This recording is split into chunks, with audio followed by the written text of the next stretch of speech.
Tuition. It's a word that bears a variety of connotations. For administrators, it means more money for the university.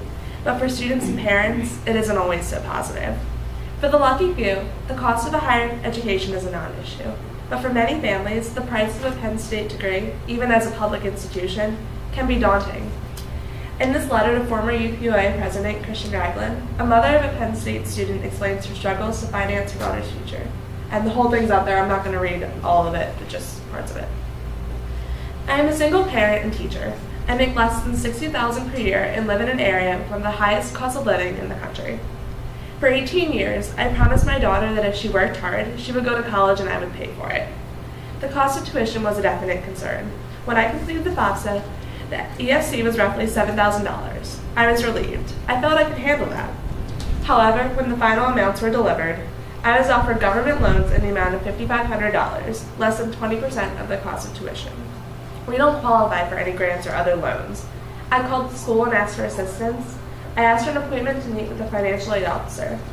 I was told there was nothing that could be done and there was nothing the school could do for me other than suggest I continue to apply for private scholarships.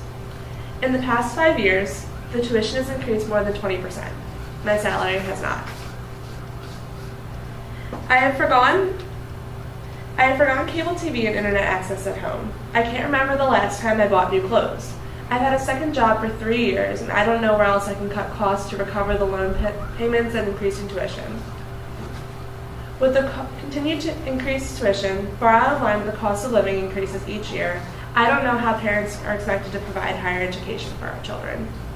And I can just say my parents got the same money from FAFSA with grants and loans, and our reported ESC was a lot higher, and we're even struggling with that sometimes. So you can close your eyes for this if you're sensitive about it, but how many of you have felt apprehensive about paying for Penn State or the debt that may come out of your time here? It's a pretty general issue. I know I have too.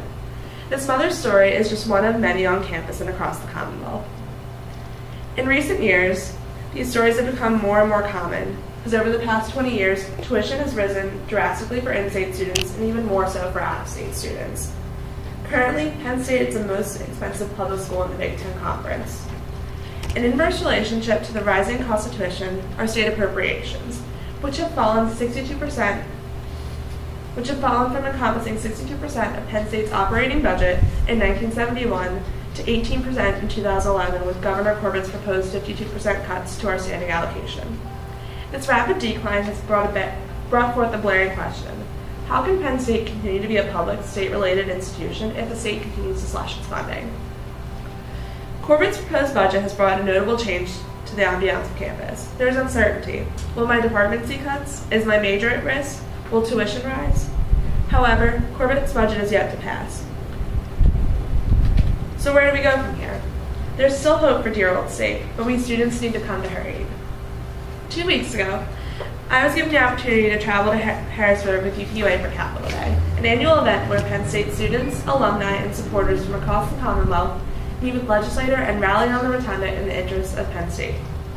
Through these meetings, I learned that our state representatives and senators understand the plight of Penn State and aren't trying to slight us. They're just trying to ensure that the compromise isn't one-sided. They want us to understand that to lower cuts and return some of our allocations, Penn State needs to make cuts as well. Times are difficult, and we need to work together to find common ground. Without attending this event, I would never have learned this. It's easy to be angry and yell and protest, but if we want to see a change in how state government handles our university, we must take initiative. That is why events such as Capital Day are crucial. Lines of communication need to be established between all parties. Our state representatives are more than willing to work with us and hear our view if we make an effort to reach out to them at a personal level. If we're going to argue for change and plead for minimized tuition increase, we need to do our part as well. Capital Day wasn't just for student government. Transportation was free and open to everyone, as were various other trips to Harrisburg over the past year.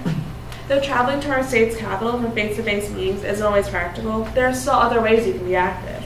You just need to reach out. Talk to your legislators. The medium doesn't matter. You can contact them through letter, email, or phone. All that's important is that you talk to them. Tell them your stories. We need them on our side. We must also vote. How many of you voted in this year's election? I can say I didn't. I went to vote and my registration hadn't gone through. But regardless, what good is sitting around complaining when we voted for people in the first place? If we want to see a change in Harrisburg, we need to make it at the polls, and registration is easy. You can go to votespsa.com and it'll tell you exactly how to do it. I'm planning on doing mine this summer since it didn't go through. It doesn't matter that Corbett's proposal has already been made. It's never too late to become active in government. This issue is ongoing, and it isn't one that can be resolved from the sidelines. We need to be vocal and fight for our university. Our future is at stake, and no one should be passive or apathetic. If we can rally around our football team, we can rally for our university's future. It doesn't matter whether you're a Pennsylvania resident or not. This affects everyone. After all, we all are Penn State.